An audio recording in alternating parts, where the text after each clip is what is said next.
natural. Right. So if you give food, they change. The behavior. Yeah, Yeah.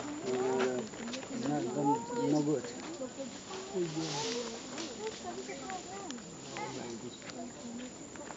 And then we saw all black monkey day before yesterday. Black with something like brown color on the, yeah, it's howler monkey. Howler monkey is the biggest monkeys in this area. They make a lot of noise. You hear the noise? No, we were just getting to go across the tiny bridges. Yeah. There was a big mountain.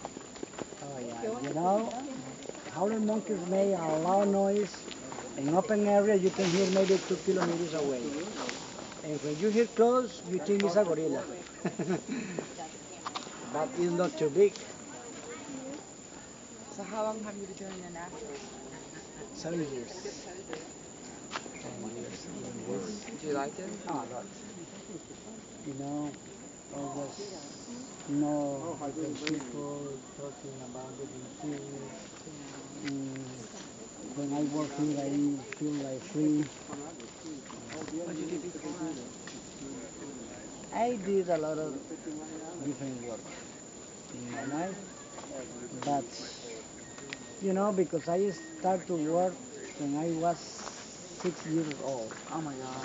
Yeah. Oh, here's his buddy. And then when I was Oh, he's got a 20, piece of fruit. I started to work Throw in it. office. Here, catch. I work in like No, I. Oh, you have a piece of fruit. market, Ooh, those are sharp station, teeth. and then city hall, in a hospital Oh, like cool. He's eating his secretary, fruit. He's scratching his face. and then and